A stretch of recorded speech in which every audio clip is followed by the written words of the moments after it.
অনুভবের মুখে নিজের নামটা শুনে অবাক হলো উদয়। আপনি আমার নাম জানলেন কি করে? বিস্ময় সুরে। আমি অনেক আগেই চিনতে পেরেছি তোমায়, আর চিনতে পেরেছি বলে আমাদের অতীতের সমস্ত ঘটনা খুলে বললাম। তা কোথায় ছিলে তুমি এতগুলো বছর? আমি আর কোথায় থাকবো, আমি যেখানে থাকার সেখানেই ছিলাম, বরং আমার থেকে এতগুলো বছর লুকিয়েছিলেন আপনারা। সেটাও ঠিক। যা ঘটেছে তার জন্য একমাত্র দায়ী আমার পরিবার।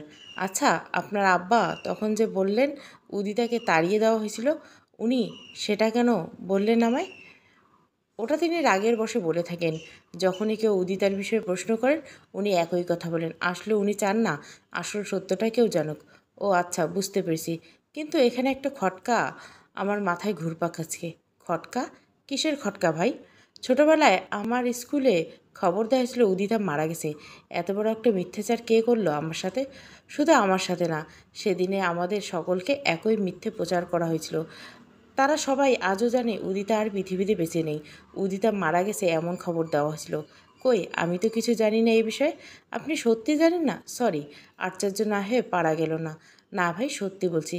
তবে হতে পারে আব্বা লোক মারফত ভুয়ো খবরটা পাঠিয়েছিল যাতে তুমি চিরদিনের জন্য উদিতাকে ভুলে যাও। তবে আমি কিছু জানি না এই ব্যাপারে। অনুভবের কথাগুলো শুনে উদয় মাথা নিচু করে থাকে। দেখো ভাই, আমি সত্যি লজ্জিত। এত বড় একটা মিথ্যেচার কোনো প্রয়োজন ছিল না। কী যে বলে তোমার কাছে ক্ষমা চাইবো সেই ভাষা জানা নেই। না না, কী যে বলেন ভাইয়া, আপনি কেন ক্ষমা চাচ্ছেন আমার কাছে? আমি তো আজকে সব জেনেই চলে যাচ্ছিলাম। আপনি নিজে আগ্রহ দেখে সবটা খুলে বললেন আমায়, এই জন্য আমার কৃতজ্ঞতা জানানো উচিত আপনাকে। উদয় ভাবছে উদিতার ছবিটা দেখে যে একটা সন্দেহের সৃষ্টি হয়েছে তার মনে, সেটা কি অনুভবের সাথে শেয়ার করা উচিত? না, কি তাতে হিতে বিপরীত হবে? উদয় এখন পুরোপুরি নিশ্চিত সেই রুচিকা নামের মেয়েটাই উদিতা, কিনা আবার প্রতিকার উপর থেকে সন্দেহের নজর সরিয়ে ফেলতে পারছে না। এই মুহূর্তে ঠিক করা উচিত বুঝতে পারছে না উদয়। একবার ভাবছে নিজের সন্দেহের কথা অনুভবকে খুলে বলুক, তো পরক্ষণে নিজের মত পাল্টে যাচ্ছে তার। ভাইয়া, আপনি আমার সাথে একটু বাইরে আসবেন? আপনাকে কিছু বলতে চাই আমি। তা তুমি এক্ষুনি উঠতে চাচ্ছ নাকি? হ্যাঁ, আমাকে উঠতে হবে। প্রায় সন্ধ্যা হয়ে আসছে, নয়তো বাসায় ফিরতে প্রবলেম হবে। আচ্ছা ঠিক আছে। উদয় অনুভবকে নিয়ে ওদের ফ্ল্যাট থেকে বেরিয়ে যায়। তারপর বাসার সামনে এসে দুজনে মুখোমুখি দাঁড়ালো। হ্যাঁ, এবার বলো, কী বলতে চেয়েছিলে? দেখুন, আমি এখন যেটা বলতে চাচ্ছি হয়তো আপনি শুনে খুশি হবেন, কিন্তু আমি এই ব্যাপারে পুরোপুরি নিশ্চিত নই। জাস্ট একটা ধারণা মাত্র। বুঝলাম। এবার যা বলার বলো, কী বলতে চাও তুমি আমাকে? ভাইয়া, আমার মনে হয় আমি উদিতাকে দেখেছি। উদয়ের মুখের কথা শুনে বেশ অবাক হয়ে যায় উদয়। কি? কি বললে তুমি? আর একবার বলো। বলছি, আমি মনে হয় উদিতাকে দেখেছি। গতকাল উদিতার সাথে দেখা হয়েছে আমার। গতকালকে উদিতার সাথে দেখা হয়েছে? কোথায় দেখা হলো তোমাদের? আর কিভাবে? আর তুমি চিনলে কি করে? ব্যতিব্যস্ত স্বরে। আমি আগেই বলেছি, কিন্তু পুরোটা অনুমান আমার। তার থেকে বেশি কিছু নয়। কিন্তু তাকে আমি উদিতা হিসেবে নয়, রুচিকা হিসেবে চিনি। বুঝলাম না তোমার কথা। আমি এখনও সব কিছু বুঝতে পারছি না ভাইয়া। আপনার দেওয়া ছবিটা দেখে মনে হলো, একটা ধারণা জন্মালো মেয়েটা উদিতা হলেও হতে পারে। কে বললে? তুমি একটা বহু বছরের পুরনো ছবির উপর ভিত্তি করে এত বড় মন্তব্য করছো? ও নো। আচ্ছা, তুমি ওকে কোথায় দেখেছো? সেই জায়গাটা, ঠিকানা বলো আমায়। আমাদের তো যেতে হবে সেখানে। এক্স্যাক্টলি, আমি সেটাই বলতে চাচ্ছি আপনাকে। ওই রুচিকা নামের মেয়েটা বাস্তবে উদিতা কিনা সেই আইডেন্টিফিকেশান আপনি করতে পারবেন। আপনার তো তাকে দেখে চিনতে পারার কথা, তাই না? হ্যাঁ, কেন চিনতে পারবো না? তুমি শুধু আমায় বলো, চলো তার কাছে। বাই দ্য ওয়ে, তুমি তাকে এখন খুঁজে পাবে তো? হুম, খুঁজে পেতে কোনো সমস্যা হবে না। সে আমার এক পরিচিত লোকের সাথে কাজ করে। আপনি চাইলে এক্ষুনি আমরা যেতে পারি। অনুভব খানিকক্ষণ কিছু একটা ভাবলো, তারপর, না, এত রাতে বেরিয়ে পড়াটা ঠিক না। দেখো, দিনে আমরা যে কোনো একটা কাজের বাহানা দিয়ে কাজটাও করতে পারি। এতে কারো প্রশ্নের সম্মুখীন হতে হবে না। এভাবে রাতের বেলা বেরিয়ে গেলে বাসার সবাইকে কী উত্তর দিব আমি? বিশেষ করে আব্বাকে। উদয় ভেবে দেখলো সত্যি অনুভবের কথায় যথেষ্ট যুক্তি আছে। যা করার আগামীকালকে করতে হবে তাদের। ঠিক আছে, তবে আমি বেরোবো এবার। কালকে দেখা হচ্ছে আমাদের। ওকে, আর তোমাকে কষ্ট করে এখানে আসতে হবে না। তুমি এই মেয়েটার লোকেশনটা দাও আমায়।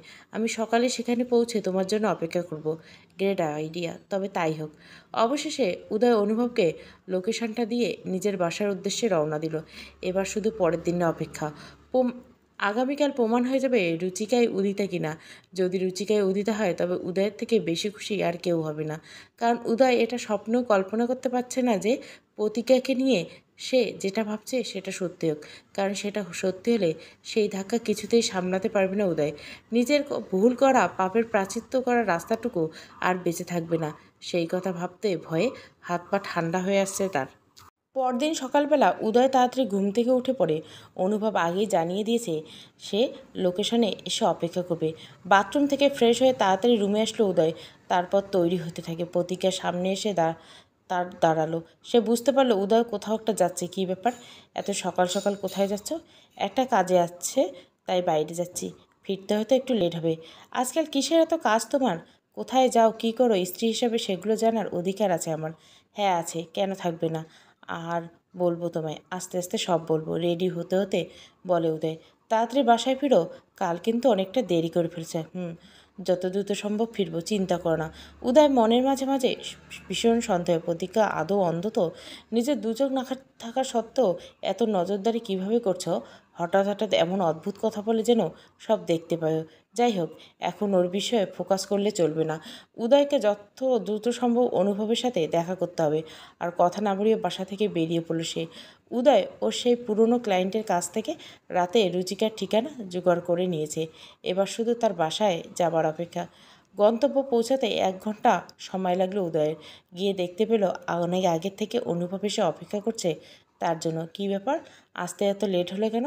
আমার লেট হয়নি, বরং আপনি একটু আগে এসে পড়ছেন। হা হা, তাই নাকি? আচ্ছা চলো। চলুন। পথে যেতে যেতে একটা অদ্ভুত ব্যাপার লক্ষ্য করলো উদয়। তার মনে হচ্ছে অনুভব আগেও এসেছে এই জায়গাটায়। একটা অপরিচিত জায়গায় প্রথমবার কেউ আসলে সেরকম কিছু মনে হচ্ছে না অনুভবের মুভমেন্ট দেখে। সে নিজের মতো এগিয়ে যাচ্ছে। ব্যাপারটা প্রথমে খটকা লাগলো, পরে এড়িয়ে যায় উদয়। হয়তো সে একটু বেশিই ভাবছে অনুভবকে নিয়ে, নয়তো তার এত দূরে এই জায়গাটা আসা একেবারে অসম্ভব। আর কেনই বা আসতে যাবে, তার তো কোনো যথার্থ কারণেই।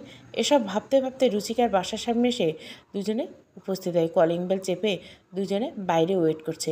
উত্তেজনা বুক ধড়ফড় করছে উদয়, না জানি একটু পর কী ঘটতে চলছে। বহুবার কলিং বেল প্রেস করার পরে কারও সাড়া পাওয়া যাচ্ছে না ভেতর থেকে। দুজনে একে অপরের দিকে তাকাতে থাকে। এরপর আবারও কয়েকবার কলিং বেল বাজালো। একটু পর ভেতর থেকে একটা 7-8 বছরের মেয়ে বেরিয়ে আসে। মেয়েটার সাথে ভেতরে গেল ওরা। আপনারা আসুন, আপু একটু পর আসছে। মেয়েটা, তোমার আপু কোথায় সেটা জেনে কাজ আছে আপনাদের? বলছি না একটু পরে আসছে আপু, বসুন। ধমকে সরে বাচ্চা মেয়ের ধমকে দুজন চুপ হয়ে যায় দুজনে। সত্যি জায়গাটা বড্ড অদ্ভুত। আর এখানকার মানুষগুলো আরও অদ্ভুত। কথায় কথায় চেম্বার চালিয়ে দেয়, আবার দুধের বাচ্চা এসে ধমক দেয়, যা খুশি করে ওরা। উদয় আর অনুভব দাঁড়িয়ে অপেক্ষা করছে। একটু পর ভেতর থেকে রুচিকা বেরিয়ে এসে সে এসে ওদের সামনে দাঁড়ায়। অনুভব তার দিকে তাকিয়ে কিছুক্ষণ হাঁ করে হয়ে থাকে। এক কথায় নির্বাক হয়ে যায়। উদয় ওর দিকে তাকিয়ে এই আচরণ লক্ষ্য করছে। হঠাৎ উদয়কে অবাক করে দিয়ে রুচিকা অনুভবের দিকে তাকিয়ে বলে ওঠে, ভাইয়া তুমি এখানে? তুমি এখানে কি করে এলে? তুই এতদিন কোথায় ছিলিস বোন? তোকে কোথাও না কোথাও খুঁজেছি, বল কেন এত কষ্ট দিলি আমাদের? আর শুধু আমায় নয়, তুই উদয়কেও কষ্ট দিছিস। উদয় কোথায়? উদয় কোথায় আবার? এই যে আমার সামনে দাঁড়িয়েছে। তুই জানিস ও তোকে কতটা ভালোবাসে?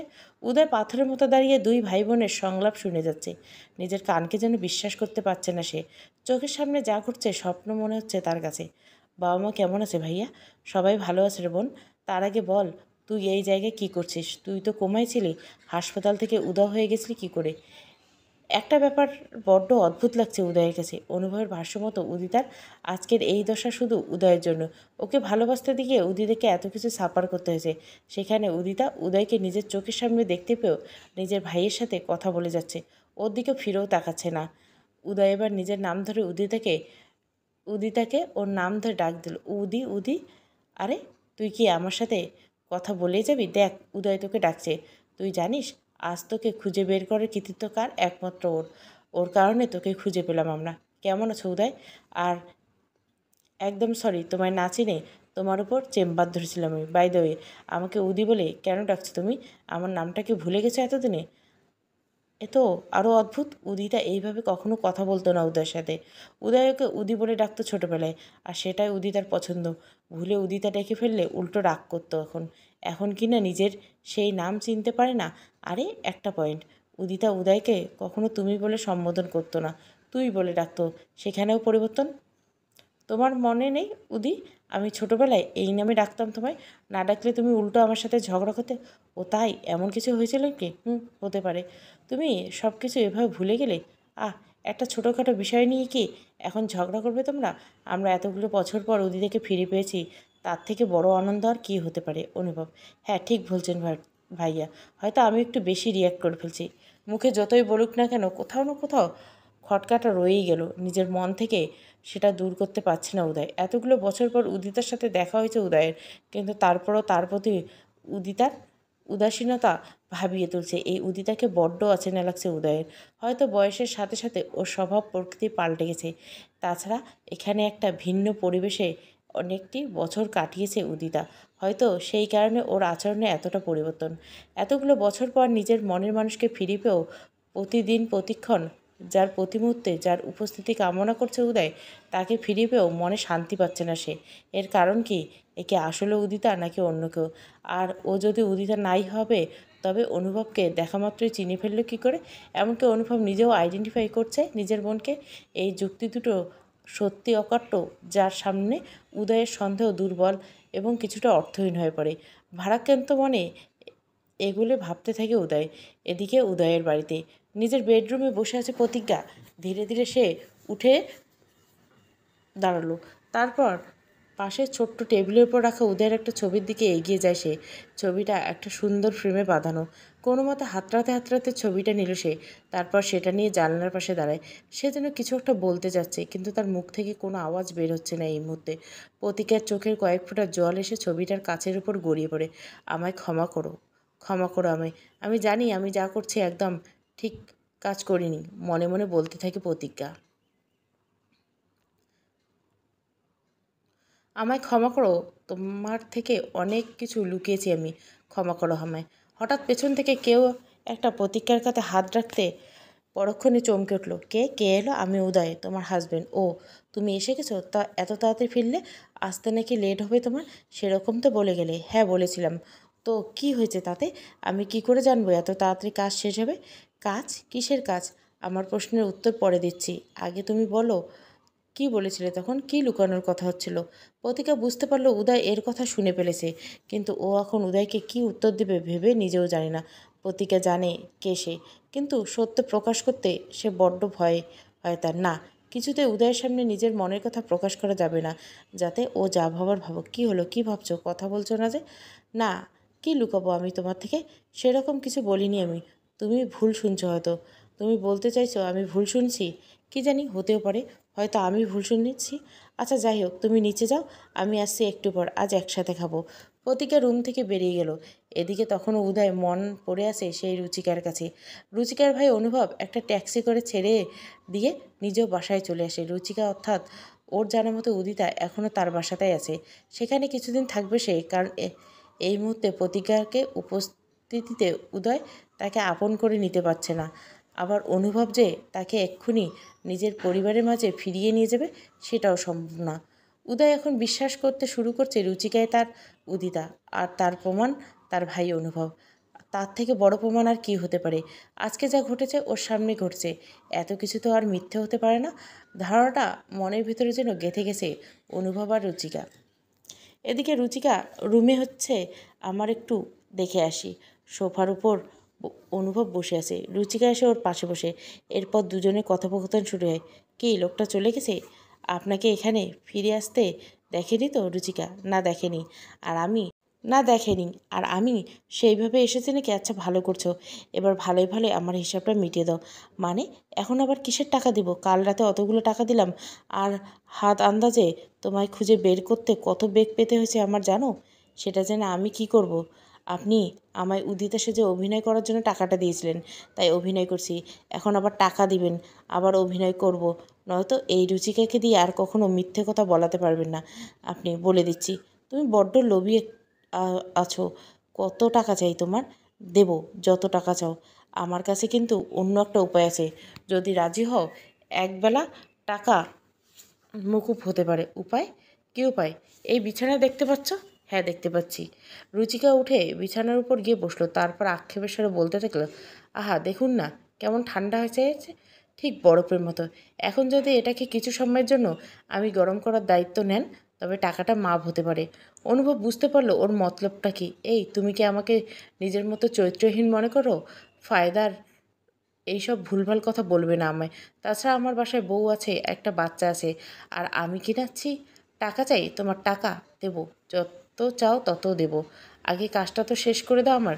রুচিকা আবারও অনুভবের পাশে এসে বসলো। তা এই নাটকটা কত দূর পর্যন্ত চালিয়ে যেতে হবে আমার? ঠিক যতক্ষণ না পর্যন্ত ওই উদয়কে দিয়ে ওর স্ত্রীকে করাতে না পারি। তোমার থেকে শুনে ভালোই বুঝতে পারছি যে ও ঠিক কেমন ধরনের মানুষ। তুমি ওর মাথাটা এমনভাবে বিগড়ে দিবে যাতে ও মতো একটা জঘন্য কাজ করতে বাধ্য হয়। বুঝলাম, কিন্তু আপনি আমাকে একটা কথা বলুন তো, উনি ওনার স্ত্রীকে, তাতে আপনার কি লাভ? ওনার সাথে আপনার, আরে ধুর, তুমি যেমন তোমার চিন্তাও তেমন। ওর স্ত্রী চোখে দেখছে নাকি আমি কোনোদিন? আর শুধু স্ত্রী বললেন না, মোট কথা ওকে কেসে ফাঁসাতে চাই আমি। আর তোমার প্ররোচনায় একজনকে শেষ করতে দুবার ভাববো না, সে হলো ওর স্ত্রী। কারণ আমি জানি তোমাকে, আই মিন উদিতার জন্য সব করতে পারে ও। উদিতাই ওর আসল দুর্বলতা, আর সেটাই ব্যবহার করতে হয় আমাদের। আচ্ছা, সে না হয় বুঝলাম, কিন্তু আমারও যে একটা প্রশ্ন আছে। আবার কি প্রশ্ন? আর তুমি শুধু টাকার জন্য কাজ করছো, সেখানে তোমার এত প্রশ্নের উত্তর দিতে যাব কেন আমি? এমনিতে টাকা ছাড়া তো কিছুই বুঝো না। আমি যেহেতু কাজ করছি আপনার সাথে, আপনার পার্টনার বলতে পারেন, সে হিসাবে এটুকু জানতেই পারি। বলুন, ওই লোকটার সাথে কি শত্রুতা আপনার? ওনাকে বরবাদ করে দিয়ে কি লাভ হবে আপনার? মানুষ কি জীবনে সব কিছু লাভের জন্য করে? অবশ্য তুমি তার কি বুঝবে? তা কিসের জন্য ওনার উপর এত রাগ বা ঘৃণা কিসের আপনার? ঠিক দোস্ত, রাগ রাগ রাগ তো আমার ওর উপর বহু বছর ধরে। ওর জন্য আমার বোনকে হারাতে হয়েছে আমায়। আমার পরিবারের প্রতিটা লোক ওর কারণে আজও কষ্ট পাচ্ছে। আমি জানি না আমার উদিতা আজও বেঁচে আছে কি না। তাই আমি এবার ওকে দিয়ে ওর ওয়াইফকে করিয়ে সারা জীবন ওকে জেলের ঘানি টানাতে চাই। বুঝতে পেরেছো? এতগুলো বছর পাগলের মতো খুঁজেছি আমি ওকে, আর আজ ওর দুর্ভাগ্যটা দেখো, নিজের থেকে এসে আমার জালে ধরা দিল। হ্যাঁ, পেরেছি, খুব পেরেছি। তবে একটা কথা কি জানেন? কী কথা? আগে ভাবতাম আমার মতো খারাপ মানুষ মনে হয় এই পৃথিবীতে নেই, কিন্তু আজকে আপনাকে দেখে সেই ধারণাটা ভেঙে গেল। তুমি আমার সম্পর্কে যা কিছু ভাবতে পারো, কিছু যায় আসে না। শুধু আমার কাজটা করে দিলেই হবে। এমনিতে তোমার মতো মেয়ের কথায় আমার কিছু যায় আসে না। বিদ্রূপ স্বরে, হ্যাঁ, হয়ে যাবে। আমি কথা দিচ্ছি, যত দ্রুত সম্ভব কাজটা আমি ওকে দিয়েই করিয়ে ছাড়বো। ওকে ফাঁসানোর দায়িত্ব আমার, আর আমাকে টাকা দেওয়ার দায়িত্ব আপনার। হ্যাঁ হ্যাঁ, দেবো দেবো। কবরে যাব না আমি তোমার টাকা দিয়ে না দিয়ে। আগে আমার কাজটা করে দাও। তাছাড়া আমি তো সাথেই আছি তোমার। এভাবে নকল উদিতা আর অনুভব মিলে উদয়কে বরবাদ করার প্ল্যান করে। কিন্তু উদয়, সে কি সত্যি সত্যি ওদের ফাঁদে পা দিবে? আর হ্যাঁ, অনুভব নিজের হারানো বোন আর পরিবারের প্রতি ন্যায় করতে গিয়ে নতুন কোনো ভুল করতে যাচ্ছে না তো? কয়েকদিন পর রুচিকা হত্যার নকল উদিতা আর উদয়ের মুখোমুখি। দেখো, আমার কিছু নিজের বাড়িতে ফিরে যাওয়া সম্ভব না। আর আমি যখন এতগুলো বছর যাবৎ নিজের ভাইকে তোমাকে ফিরে পেলাম, নিশ্চয়ই এই বিদঘুটে জায়গায় থাকার কোনো অর্থ হতে পারে না। উদয়, আমি নিজের চারিত্রিক সংশোধন করতে চাই। আমি খুব সব বুঝতে পারছি উদিতা, কিন্তু আমার খটকা দূর না হওয়া পর্যন্ত যে কিছুতেই এগোতে পারছি না আমি। খটকা? কিসের খটকা? তুমি কি অবিশ্বাস করছো আমায়? না, সেরকম কোনো ব্যাপার না। আমার কথা হলো, তুমি তো কোমায় ছিলে। তোমার ভাইয়ের মুখ থেকে যা শুনলাম, এরপর একদিন হসপিটাল থেকে মিসিং হয়ে যাও তুমি। আমি জানতে চাই এসব কী করে হলো, আর তুমি এই অন্ধকার জগতে বা ঢুকলে কী করে? রুচিকা উদয়ের হাতের উপর নিজের হাত রাখলো। তুমি আমায় একটু সময় দাও। আগে তোমার নিজের করে পাই, তারপর সব খুলে বলবো তোমায়। আর এগুলো শুধু তোমাকে নয়, আমার গোটা পরিবার সবাইকে জানাবো আমি। আমার অতীত সম্পর্কে জানবার অধিকার নিশ্চয় আছে তোমার। তুমি যা চাইছো এক্ষুনি যে সম্ভব নয়। তুমি তো জানো আমি বিবাহিত, আর আমি আমার স্ত্রী অন্ধত্বকে কাজে লেগে কী কী কাজ করছি কোনোটাই অজানা না তোমার। হ্যাঁ জানি, সব জানি আমি। তো এখন কি করতে চাচ্ছ তুমি? আমার ইনকাম সোর্সটা এক্ষুনি বন্ধ হয়ে যাক কখনোই চাই না আমি। তাই ভাবছি আর কটা দিন যাক, ব্যাস। চুপ করো এবার। থামো দয়া করে রাগান্বিত স্বরে। কী হলো, তুমি রেগে যাচ্ছ কেন? দেখো, আমি তো জানতেই পেরে গেছি তুমি উদিতা। এখন আমার আর কোনো পিছুটার নেই। নিজের স্ত্রীকে অন্যের সাথে শুতে দেখতে কোনো প্রকার দ্বিধাবোধ নেই আমার। তোমার কাছে আমার থেকে টাকার গুরুত্বটা খুব বেশি? না উদিতা, আমার কাছে তোমার থেকে কোনো কিছুর বেশি গুরুত্ব নেই। কিন্তু তাই বলে আমার কাছে টাকার যে গুরুত্ব নেই এমনটা কিন্তু নয়। আমি খুব ভালো করেই জানি টাকা না থাকলে নিজের ভালোবাসার মানুষ ভালোবাসা রাখা যায় না। আজকাল ভালোবাসতেও টাকা লাগে উদিতা। আমার চিন্তাভাবনা শুধু তোমাকে নিয়ে সীমিত নয়, এর বাইরে অনেক কিছু আছে আমার। বুঝেছি। কি বুঝেছো? তোমার টাকা চাই তাই তো? আচ্ছা, কত টাকা চাই তোমার? ধরো প্রতিদিন রাতে হাতে গোনা 20,000 টাকার পরিবর্তে কেউ যদি তোমাকে প্রচুর টাকা দিল, তবে নিজের জীবন থেকে স্ত্রী নামক কাঁটাকে সরিয়ে ফেলতে পারবে তো? বুঝলাম না ঠিক তোমার কথা। কে আমাকে এত টাকা দিবে? আর কি বলছো? স্ত্রী কাঁটা এগুলোর মানে কি? মানে আমি বুঝিয়ে বলছি, ঘরের ভিতরে অনুভব। দেখো, আমি চাই আমার বোন যত দ্রুত সম্ভব তোমার স্ত্রী হিসাবে তোমার বাড়িতে যাক, কিন্তু তোমার স্ত্রীর বর্তমান থাকতে সেটা সম্ভব নয় ভাই। হ্যাঁ তো এক্ষুনি কি করতে পারি আমি? আমি আগেই বলেছি, মনে হয় তোমার, যে আমি আমার বোনের জন্য সব কিছু করতে পারি। আর সব কিছু তো সব কিছু, ওকে তোমার হাতে তুলে না দেওয়া পর্যন্ত শান্তি পাচ্ছি না আমি। মানে তোমাকে একটা খুন করতে হবে, তার পরিবর্তে আমি প্রচুর টাকা দেবো তোমার। খুনের কথা শুনে গলাটা কেমন যেন শুকিয়ে গেল উদয়ের। খুন? কি বলছেন এগুলো? কাকে খুন করব আমি? কেন বুঝতে পারছো না? তুমি তোমার স্ত্রীকে এই পৃথিবী থেকে চিরদিনের জন্য সরিয়ে দাও, ব্যাস। পথের কাটা সাপ। না না, আমি প্রতিজ্ঞাকে খুন করব না। না, এটা সম্ভব নয়, কিছুতে না। উদয়ের কথা শুনে অনুভব হো হো করে হেসে উঠল। তার এই আচরণে অবাক হয়ে দেয়। আপনি হাসছেন? আমার কথা শুনে হাসছেন আপনি? একটা মেয়ে প্রতিদিন রাতে পরপুরুষ দিয়ে যে করাতে পারে, সে খুনের মতো একটা তুচ্ছ কাজের নাম শুনে ভয় পাচ্ছে? আরে আমি তো একেবারে শেষ করে মুক্তি দিতে চাইছি ওকে, আর তুই তো ওকে রোজ রাতে খুন করস। আপনি ভুল ভাবছেন। আমার কাউকে শেষ করতে ভয় নেই। আমি চাইলে নিজের স্ত্রীকে এক্ষুনি শেষ করে দিতে পারি, কিন্তু তারপর কি হবে যদি ফেঁসে যাই আমি? তখন সেটা চিন্তা করলে ভয়ে হাত পা ঠান্ডা হয়ে আসছে আমার। উদিতার জন্য এটুকু রিস্ক তো নিতেই হবে আমাদের, এছাড়া তো আর কোনো উপায় নেই। উদয় অনেকক্ষণ চিন্তা করতে থাকে। ঠিক তো, প্রতিজ্ঞাকে শেষ করে দিতে না পারলে ওর আর উদিতার মাঝে কোনো বাধাই আর থাকছে না। আর থেকে বড় কথা, অনেকগুলো টাকা পাচ্ছে সে একসাথে। এভাবে প্রতিদিন রাতে নিজের চোখের সামনে নিজের স্ত্রী অন্যের ভোগপণ্য হতে দেখতে হবে না। শুধুমাত্র উদিতার জন্য নিজের জীবনের সততা বিসর্জন দিয়ে অন্ধকারের পথে এসেছিল উদয়। আজকে না হয় উদিতাকে পাওয়ার জন্য জীবনের শেষ জঘন্য কাজটা করেই ফেলো, কী আসে যায়। সকল দিক বিবেচনা করে উদয় নিজের পরিকল্পনায় নিজের সমর্থন দিল। হ্যাঁ, আমি রাজি। তোমরা দুজনে যেভাবে বলবে আমি সেভাবেই করবো। এবার বলো কখন কি করতে হবে আমি? আচ্ছা, এবার কাজের কথায় আসা যাক। আমাদের একটা পাকাপোক্ত প্ল্যান করতে হবে, যাতে কাজটা হয় আর কেউ কিছু জানতে না পারে। অনুভব রুচিকার দিকে তাকিয়ে একটা মুচকি হাসি দেয়। রুচিকা প্রতি উত্তরে গৌরবের হাসি দিল, কারণ সে যে এতদিনে উদয়ের মাথাটা ঠিক বিগড়ে দিয়েছে, নিজের কথা রাখতে পেরেছে।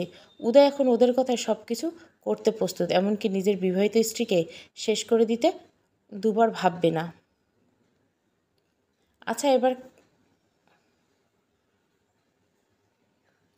এবার কাজের কথায় আসা যাক। আমাদের একটা পাকাপোক্ত প্ল্যান করতে হবে, যাতে নিজেদের কাজ নির্বিঘ্নে করতে পারে আর কেউ কিছু বুঝতে না পারে। কিন্তু প্ল্যানটা কী হয় আমাদের? কিভাবে করব আমরা উদয়? সেটাই তো ভাবছি। শোনো, একটা কাজ করলে কেমন হয়? যেদিন আমরা আমাদের কাজটা করব, তুমি একটা আননোন নাম্বার থেকে তোমার স্ত্রীকে ফোন করবে এবং তাকে আমাদের ঠিক করা জায়গায় আসতে বলবে। রুচিকা: হ্যাঁ, কেউ একটা তাকে কল করলে, ডাকলে সে দৌড়ে চলে আসবে। তাছাড়া প্রতিজ্ঞা চোখে দেখতে পায় না, ওর পক্ষে এইভাবে আসাটা সম্ভব নয় উদয়। আরে ওর কথা ছাড়ো, মাথায় ভালো বুদ্ধি আছে নাকি ওর? আমাদেরকে কিছু একটা ভাবতে হবে। অনুভব রুচিকাকে বিদ্রোহ করে কথাটা বলল। এই, আপনি সবসময় আমায় আন্ডার এস্টিমেট করবেন না তো, বলে দিলাম। উদয় একটু অবাক হয়ে গেল দুজনের কথা শুনে। কী ব্যাপার উদিতা, তুমি তোমার ভাইকে আপনি করে বলছো কেন? আর তোমরা এভাবে পরক্ষণে? অনুভব রুচিকাকে চোখের ইশারায় চুপ হয়ে যেতে বলল। আরে এটা নিয়ে ভেবো না, ও তো মাঝে মাঝে এইভাবে কথা বলে আমার সাথে, সেই ছোটোবেলা থেকে। ও আচ্ছা, তাই নাকি? দেখো, আমার মাথায় কিন্তু একটা ভালো প্ল্যান এসছে, আশা করি সেটা অ্যাপ্লাই করলে কাজ চলবে। অনুভব: প্ল্যান? কী প্ল্যান বলুন? দেখো, যেদিন আমরা অপারেশনটা করব, তুমি কোনো না কোনো বাহানায় নিজের স্ত্রীকে নিয়ে বাইরে বের হবে। যেহেতু সে চোখে দেখতে পায় না, কাজটা করতে তোমার কষ্ট হবে বলে মনে হয় না আমার। বুঝলাম। তারপর? তারপর তুমি কোনো বাহানায় সন্ধ্যা পর্যন্ত আটকে রাখবে তাকে। আর হ্যাঁ, অবশ্যই বিকালে বের হবে। সন্ধ্যার পরে তুমি তাকে আমাদের নির্দিষ্ট জায়গায় নিয়ে উপস্থিত হবে। আমরা দুজনে আগের থেকে অপেক্ষা করব তোমার জন্য। তারপর যা করার রুচিকা, সরি, উদিতার করবে অনুভব। কিন্তু গুলিটা কে চালাবে? কে চালাবে মানে? আচ্ছা আগে বলো, প্রতিজ্ঞা অর্থাৎ তোমার যে বউ, সে কার পথের কাঁটা, আমার না তোমার? তোমার নিশ্চয়। তো তাকে সরিয়ে দেওয়ার দায়িত্বটা কার হওয়া উচিত? আমি বুঝতে পারছি না, আর কিছু বলতে হবে না আপনাকে। বাহ, বুঝতে পেরে গেলে তো মুঠেই গেল। এবার বরং বেরোই আমরা। প্ল্যান মোটামুটি কমপ্লিট, বাকি কথা ফোনের মাধ্যমে হবে। ওকে, পাক্কা। আমি বরং বেরোই। আপনি তো বেরোবেন না? উদয় অনুভবকে উদ্দেশ্য করে বলল, হ্যাঁ আমি বেরোবো একটু পরে, তুমি বরং আগেই বেরিয়ে যাও। উদয় বাইরে বেরিয়ে যায়। অনুভব তার চলে যাওয়ার দিকে তাকিয়েছে। কি চলে গেছে রুচিকা? হ্যাঁ গেছে। উহ, বাঁচা গেল। হাঁপিয়ে গেছে এই জঘন্য অভিনয় করতে করতে। হ্যাঁ তা তো হাঁপাবে, একটু হলেই তো সব বানচাল করে দিচ্ছে, ভাবতে পারছো? ওর মনে যদি এখন আমাদের জন্য এতটুকু সন্দেহ হয়, তার ফলটা কতটা মারাত্মক হতে পারে। সরি, মুখ ফসকে বেড়ে গেল তখন। সত্যি এরকম কিছু চাইনি আমি। মুখ ফসকে ভুলভাল কথা বেরোলে এরপর কিন্তু টাকাটাও হাত ফসকে বেরিয়ে যেতে পারে। বুঝতে পারলে? হয়েছে হয়েছে, এত জ্ঞান দিতে আসবে না। বলছি তো এরকম রিপিট হবে না। সেটা তো হওয়াটাই তোমার জন্য মঙ্গলজনক। এবার আসি আমি। আর যখন প্রয়োজন হবে নতুন নাম্বার দিয়ে কল করে নিবে, ওকে? আচ্ছা আসুন। একটু পরে অনুভবও বেরিয়ে গেল। রুচিকা তার ঘরের দরজা বন্ধ করে দিল। কিছু একটা ভেবে মুচকে হাসি দিল সে। বড্ড শেয়ানা আর চালাক তোমরা দুজনে, কিন্তু আমাকে আজ অবধি চিনতে পারোনি কেউ তোমরা। তবে হ্যাঁ, যথাসময়ে আশা করি ঠিক চিনতে পারবে। নিজের সাথে নিজে বলল রুচিকা। তারপর মাথাটা নাড়িয়ে নিজের রুমে চলে গেল। ওর মনে কী চলছে একমাত্র ও নিজেই ভালো জানে। এদিকে উদয়ের বাড়িতে উদয় ভালো করে জানে প্রতিজ্ঞা তাকে ছাড়তে হবে। তাছাড়া অনেকগুলো টাকা পাচ্ছে সে, তাই আর কোনো রিক্সি কারবারটা চালাতে চায় না। এমনিতে অনেক আগে থেকে তার কাজ অফ হয়ে গেছে, কিন্তু একবার পুরোপুরি অফ করে দেওয়ার কথা ভাবছে। কিন্তু তাই বলে উদয় নিজে তার স্ত্রীর সাথে ঘনিষ্ঠ হবার কথা দুঃস্বপ্নেও ভাবতে পারে না। ও সব কিছু উদিতার জন্য। উদিতাকে ছাড়া কিছুই ভাবতে পারে না উদয়। সে ওর নিজের স্ত্রী হলো। প্রতিজ্ঞা কিছুদিন যাবৎ নিজের স্বামীর আচরণ লক্ষ্য করছে, কিন্তু সেও চুপচাপ। উদয় ওকে এড়িয়ে চলা নিয়ে এখন অবধি কোনো প্রশ্ন তোলেনি। রাতে বিছানায় প্রতিজ্ঞা শুয়ে আছে, ঠিক তখনই উদয় এসে ওর পাশে শুয়ে পড়ল। কী ব্যাপার, এখনও ঘুমাওনি? না, ঘুম আসছে না। চোখ বন্ধ করে থাকো, এমনিতে ঘুম আসবে। একটা কথা রাখবে আমার? কথা? কিসের কথা? চলো একটু ছাদ থেকে ঘুরে আসি। এই তো রাতের ছাদে যেতে ইচ্ছে করছে না আমার। তুমি চাইলে যেতে পারো। আচ্ছা তুমি কি আমার সাথে ভালো করে কথা বলতে পারো না? খেয়াল করছি কিছুদিন যাবৎ প্রচণ্ডভাবে ইগনোর করছো আমার। বলতে খারাপ লাগলে আমরা দুজন স্বামী স্ত্রী, সেই সম্পর্কটুকু নেই এখন আমাদের ভেতরে। কি বলতে চাইছো তুমি? না কিছু না, আমি একাই চলে যাচ্ছি, বরং তোমাকে যেতে হবে না। প্রতিজ্ঞা ফোনটা হাতে নিয়ে নিজে বিছানা থেকে উঠে গেল। তারপর সোজা ছাদে গেল। পূর্ণিমার চাঁদের আলো চারিদিক ঝলমল করছে, কিন্তু এই দৃশ্য উপভোগ করার সৌভাগ্য প্রতিকার নেই, কারণ সে তো একজন অন্ধ। এটাই দুর্ভাগ্য। একটু পর প্রতিকার ফোনে একটা কল আসে। ফোনটা রিসিভ করে কানে ধরছিল। কেমন আছো প্রতিজ্ঞা? হ্যাঁ আমি ভালো আছি। তুমি? আমিও ভালো আছি। আচ্ছা তোমার বোন নেই তো আশেপাশে? না, আমি ছাদে আর একা এসি। একা একা আসতে পেরেছো? কোনো সমস্যা হয়নি তো? না, সমস্যা হয়নি। আচ্ছা তোমায় কিছু বেশ গুরুত্বপূর্ণ কথা বলতে চাই আমি। আমার কথাগুলো মন দিয়ে শোনো। গুরুত্বপূর্ণ কথা? এত রাতে কিসের গুরুত্বপূর্ণ কথা আমার সাথে তোমার রুচিকা? ইস, মাথা খারাপ নাকি তোমার? আমার নাম উচ্চারণ করছো? উদয়ের কানে এই নাম একবার গেলে কি হবে ভাবতে পেরেছো?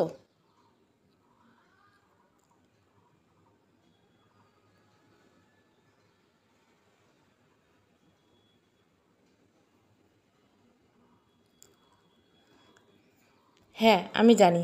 তাছাড়া আমি এখন একাই আছি, কেউ কিছু দেখতে পাবে না বা শুনতে পাবে না। গ্রেট, তুমি সত্যিই ভীষণ স্মার্ট। তোমার থেকে বেশি না। হা হা। কী বললে এটা? আচ্ছা এত রাতে ফোন করছো কেন সেটা তো বলো আমায়। দেখো প্রতিকা, আমি তোমার সাথে একটু দেখা করতে চাই। তোমার সাথে অনেক কথা আছে। কিন্তু আমি কি করে দেখা করব তোমার সাথে? তুমি তো জানো আমি চোখে দেখতে পাই না। আমি বাসা থেকে বের হবো কী করে?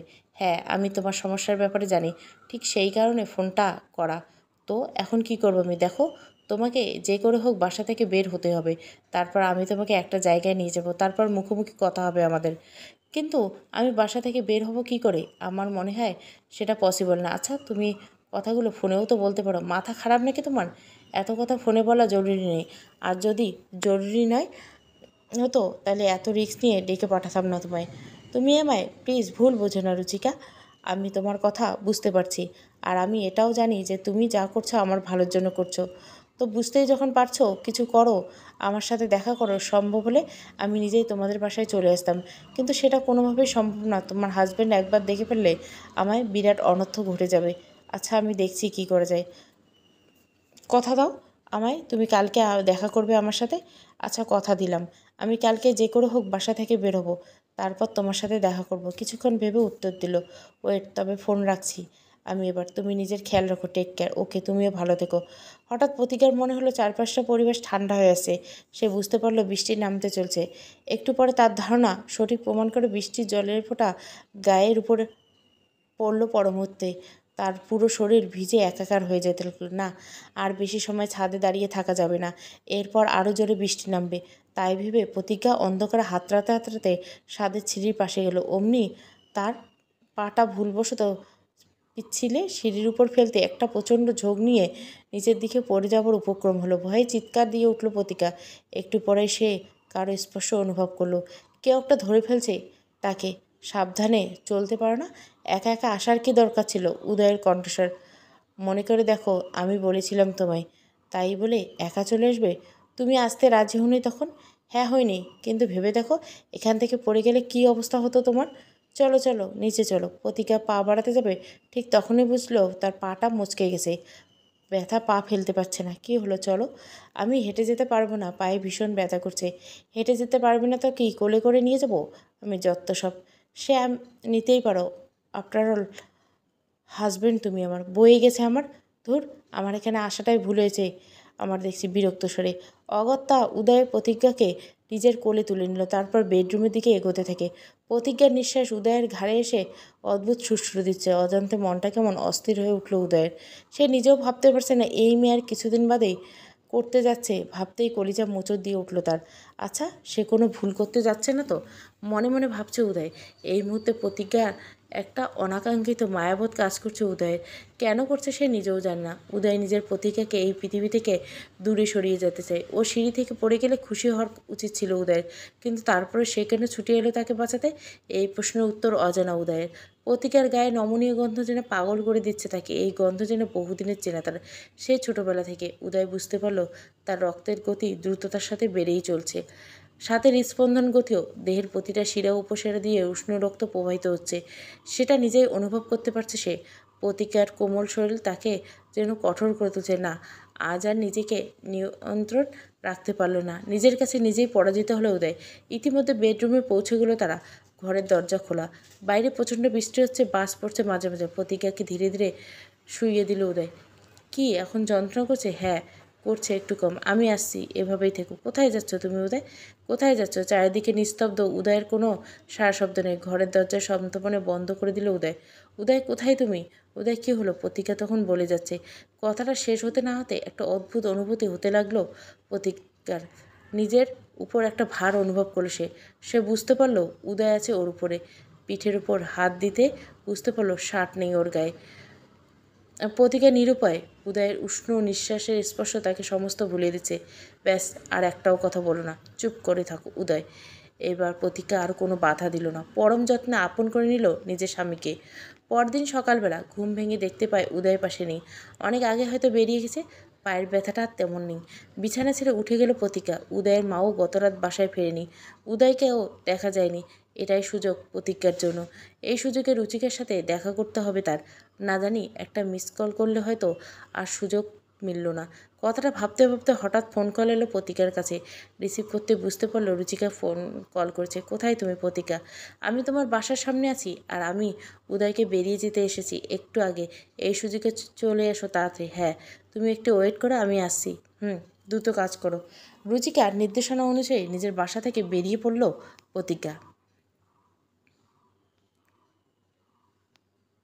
প্রতীকে জানে না সে কোথায় যাচ্ছে, কী করছে। একটা গাড়িতে করে রুচিকাকে তার নিজের বাসায় নিয়ে আসলো। রুচিকা হাত ধরে ভেতরে ঢুকলো প্রতিকা। তুমি আমায় এটা কোথায় নিয়ে আসলে রুচিকা? কোথায় নিয়ে আসছি একটু পরেই বুঝতে পারবে। তুমি বসো, আমি ভেতর থেকে আসছি। প্রতিকাকে বসিয়ে রুচিকা ভেতরে চলে গেল। প্রতিকা অপেক্ষা করছে ওর ফিরে আসার। কিছুক্ষণ পর রুচিকা ফিরে আসলো। এটা আমার নিজের ঘর, আমি এখানেই থাকি। তুমি আমাকে তোমার বাড়িতে নিয়ে এলে, কিন্তু কেন? আমার তোমার প্রতি বিশ্বাস আছে তো। তোমার ধৈর্য ধরো, সব বলবো। আমি এখানে ধৈর্য ধরে বসে থাকবো, আর ওদিকে বাসার লোকজন আমায় দেখতে না পেয়ে খোঁজ করবে। আমি তো বুঝতেই পারছি না ওদেরকে উত্তর দেব। তুমি তোমার পরিবারকে খুব ভালোবাসো, তাই না? নিজের পরিবারকে কে না ভালোবাসে? আচ্ছা, যদি কখনো এমন হয় তোমাকে তোমার পরিবার থেকে বিচ্ছিন্ন করে দেওয়া হলো, তখন তুমি কি করবে? বিচ্ছিন্ন করে দেওয়া হলো মানে? আমায় আমার পরিবার থেকে কে আলাদা করবে? কি বলছো তুমি এগুলো? আচ্ছা, তুমি কি আমাকে এগুলো বলার জন্য এখানে নিয়ে এসছো? আমি নিশ্চয়ই তোমার কতগুলো বেকার কথা বলার জন্য নিয়ে আসিনি। আর সত্যি তো এটাই, শুধু পরিবার থেকে নয়, তোমাকে তোমার জীবন থেকে আলাদা করে দিতে চাইছে। রুচিকার কথা কানে পৌঁছাতে বেশ অবাক হয় প্রতীক্ষা। কী যাতা বলছো এগুলো? তোমার আমার তোমার কথা বিশ্বাস হচ্ছে না। আমি জানি তুমি এটাই বলবে, আর এটাই স্বাভাবিক। তোমার যদি মনে হয় আমি নিছক মজা করছি তোমার সাথে, তবে চলে যেতে পারো। দেখো, তুমি কি বলতে চাইছো একটু বুঝিয়ে বলবে? এভাবে প্লিজ টেনশন দিও না। কেউ চাইছে না তুমি পৃথিবীতে আর বেঁচে থাকো, কারণ তোমার প্রিয়জন ফুরিয়ে এসেছে তার জীবনে। সে নিজের স্বার্থের জন্য তোমাকে শেষ করে দেবার জন্য প্রস্তুত হচ্ছে। তুমি কার কথা বলছো? আমার এত বড় শত্রু কে আছে? তুমি তো জানো আমি একজন অন্ধ, চোখে দেখতে পাই না। আমার সাথে কার কি শত্রুতা থাকতে পারে? কার কি এমন ক্ষতি করছি আমি? আমি যে আমার প্রাণ নিতে চাই? তোমার সাথে কারো কোনো শত্রুতা নেই বলে তোমার ক্ষতি করবে এমনটা জরুরি নয় প্রতিজ্ঞা। মানুষ নিজের প্রয়োজনে অনেক সময় নির্দোষ, এমনকি নিজের কাছের মানুষকে বিরাট কোনো ক্ষতি করতে দ্বিধাবোধ করে না। ভেবে নাও তোমার সাথে তেমন কিছু হচ্ছে। কিন্তু কে সে? আমি তার নামটা জানতে চাই। দয়া করে হেয়ালি করো না। তার নামটা আমায় বলো, পরিচয় দাও। আমি বললে হয়তো তুমি বিশ্বাস করবে না, আর বিশ্বাস করলেও সহ্য করতে পারবে না, আমি জানি। বিশ্বাস করতে পারবে না? কেন বিশ্বাস করতে পারবে না? তুমি কার কথা বলতে চাইছো? বলছি তার আগে আমার একটা প্রশ্নের উত্তর দাও তো। প্রশ্ন? কিসের প্রশ্ন? তোমার স্বামী অর্থাৎ উদয়ের সাথে তোমার সমস্ত রকমের সম্পর্ক ঠিক আছে তো? ঠিক বুঝলাম না তোমার কথা। দেখতে বলতে লজ্জাবোধ হচ্ছে আমার, কিন্তু জিজ্ঞাসা করতে হচ্ছে। কিছু মনে করো না। তোমাদের ভিতরে স্বামী স্ত্রীর সম্পর্ক হয়তো নিয়মিত। আশা করি বুঝতে পেরেছো কী বলতে চাচ্ছি। হ্যাঁ, স্বামী স্ত্রীর সম্পর্ক কেন থাকবে না? নিশ্চয় আছে। তা তোমার কখনো অদ্ভুত কিছু মনে হয়নি বা লক্ষ্য করনি? আচ্ছা, তুমি এক্স্যাক্টলি কী জিজ্ঞাসা করতে চাইছো? এত ঘুরিয়ে পেঁচিয়ে না বলে ক্লিয়ার করে বলো। আমি তোমার কথার অর্থ বুঝতে পারছি না। রুচিকা বুঝতে পারলো প্রতীকে ভিন্ন ভিন্ন পুরুষের সাথে করার পার্থক্যটা মুগ্ধভাবে বুঝতে পারিনি আজ পর্যন্ত। কিন্তু সেটা কি করে সম্ভব? একটা মেয়ে প্রতিদিন রাতে নিত্য নতুন পুরুষের সংস্পর্শে অনুভূতি, যন্ত্রণা, অন্তরঙ্গতা প্রভৃতি বুঝতে না পারা ব্যাপারটা বড্ড অদ্ভুত। প্রতীকা এর কিছুই আন্দাজ করতে পারেনি। নাকি ও না জানার ভান করছে? ওর মনে কি চলছে ওই জানে। তবে ও এখন যখন বুঝতে পারে, তখন এই বিষয়ে প্রশ্ন করে কোনো লাভ নেই। থাক থাক, তুমি কিছু বুঝতে না পারলে ঠিক আছে। এই বিষয়ে আর উত্তেজিত করবো না তোমায়, প্রতিকাকে উদ্দেশ্য করে বলে রুচিকা। এদিকে প্রতিকা মনে মনে যে কিছু একটা ভাবছে এমনটা নয়। ওর মনে একই সন্দেহ বহুদিন ধরে সৃষ্টি হয়েছে। প্রতি রাতে ছোঁয়াগুলো তার বড্ড অচেনা মনে হতো। কখনো সেই ছোঁয়ায় কোমলতা ভরা ছিল, কখনো চরম কঠোরতা, নিষ্ঠুরতা। কিন্তু যাই হোক, কেন, এটা পুরোটাই একটা আন্দাজের প্রতিকা। সে সন্দেহের বশে কারো সম্পর্কে কিছু ভাবতে পারে না, তাই রুচিকার সামনে পুরো ব্যাপারটা চেপে যায়। তুমি তখন বললে না কেউ আমাকে আমার জীবন থেকে সরিয়ে দিতে চায়? তার ব্যাপারে এখনও কিছুই বলনি তুমি। হ্যাঁ বলবো, কিন্তু তার আগে কথা দিতে হবে আমার বিশ্বাস করবে তুমি। আর আমি যা বলবো পুরোটা শুনবে, তারপর বিবেচনা করবে। আমি তোমাকে পুরোপুরি বিশ্বাস করি, আর যে কোনো ধরনের সত্যের মুখোমুখি হবার জন্য প্রস্তুত আমি। এতটা দুর্বল ভেবো না আমায়। না, সেরকম কোনো ব্যাপার না। এখানে ব্যাপারেটা বিশ্বাস অবিশ্বাসের। এমন একজন তোমায় শেষ করে দিতেছে যে তোমার খুব কাছের, শুধু তোমার সব থেকে কাছের। হঠাৎ কলিং বেলের আওয়াজে দুজনে ছেদ পড়ল। কী ব্যাপার? এখন আবার কার আসার দরকার পড়লো এখানে? তুমি এখানেই থাকো, আমি আসছি বিরক্ত সুরে। প্রতীকা থেকে দরজার কাছে গেল রুচিকা। দরজাটা খুলে দেখতে আকাশ থেকে ভেঙে পড়ল রুচিকা। ভয় আর আতঙ্কে গলা শুকিয়ে যেতে লাগলো তার। দরজার বাইরে সাক্ষাৎ উদয় দাঁড়িয়েছে। ওর এই অনাকাঙ্ক্ষিত আগমন ভড়কে দিল রুচিকাকে, কারণ ভেতরে যে তার স্ত্রী প্রতীকা বসে আছে। উদয় রুচিকাকে দেখে ফেললে সর্বনাশ ঘটবে, সাথে সাথে সব পরিকল্পনা ব্যর্থ হয়ে যাবে রুচিকার। এ কি, তুমি এখানে? উদয়, কোনো সমস্যা হয়েছে? উদ্বিগ্নতার সাথে। ভেতরে চলো, কথা আছে তোমাতে। ভেতরে কেন? আর আমার মনে হয় তোমার একবার জানিয়ে আসা উচিত ছিল আমাকে। বলছি ভেতরে চলো বলছি। না, যা বলার এখানেই বলো, আমি শুনছি। আহ, তুমিও না বড্ড ছেলেমানুষি করো মাঝে মাঝে। বাইরে দাঁড়িয়ে কেন কথা বলবো আমরা? ভেতরে চলো। এই বলে উদয় রুচিকাকে টপকে ঘরের ভিতরে ঢুকে পড়ল। চলবে বিশ্বাসঘাতক দ্বিতীয় পর্ব, আর একটা পর্ব আসবে। এই গল্পের নিচে যে প্লেলিস্টটা পাবেন, সেটাই হচ্ছে বিশ্বাসঘাতক গল্পের playlist. Thank you for watching.